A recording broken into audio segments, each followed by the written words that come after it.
एक बार आचार्य श्री ने कहा था, बहुत अच्छी बात आपके सामने रख रहा हूँ, इसके बाद अपनी बात को समाप्त करूँगा। तो आचार्य श्री ने कहा था कि आप लोगों का धन अधिकांश जो बैंक में है वह विदेशों में भी जा रहा है। आपके बैंक में रखा हुआ पैसा कत्ल खाने के लिए भी उपयोग हो रहा है। आपके बैंक में रखा हुआ पैसा न जाने कौन कौन सी विकार को पैदा करने वाली सामग्रियों में जा रहा है।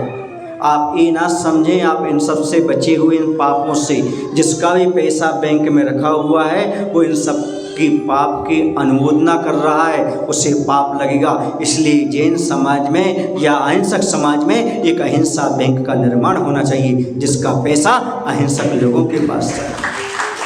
ये आचार्य की करुणा थी, ये आचार्य का भाव था कि आप एक अहिंसक बैंक का निर्माण करें ताकि आप अनुमोदना के पाप से बच सकें। आप बहुत बड़ी बड़ी अनुमोदना कर रहे हैं पाप की। आपका पैसा यदि कत्ल खाने के लिए जा रहा है तो आप कत्ल खाने का समर्थन कर रहे हैं। यदि आपका पैसा और कोई दूसरे अन्य वासनाजन्य वस्तुओं के लिए उपयोग हो रहा है तो समझो आप उसके समर्थन कर रहे हैं। अपने पैसे को आप कहाँ कहाँ पर जमा किए हो, पहले ये अपने माइंड में बात लाओ और उसको वहाँ से वापस करके और सात्विक लोगों को देने का प्रयास करो। सात्विक बैंक बना करके पैसे का उपयोग करो, वरना आप संस्कृति के प्रति वफादार नहीं हो, आप अहिंसा के प्रति जागृत नहीं हो। यदि आप चाहते हो कि अपना अहिंसा धर्म बचा रहे तो बहुत सी चीज़ों में आपको कंट्रोल करने की आवश्यकता है।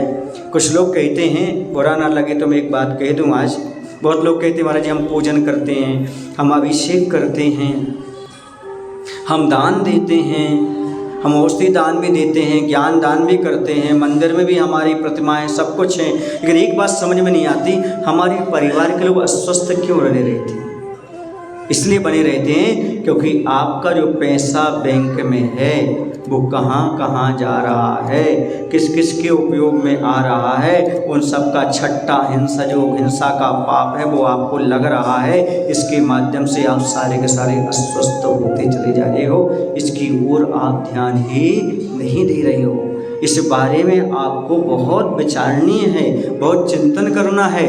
मैं तो कहता हूँ आपका जो सात्विक धर्म है सात्विक चीज़ों में लगेगा तो नियम से आप स्वस्थ बने रहेंगे, आप स्वास्थ्य का अनुभव करते रहेंगे।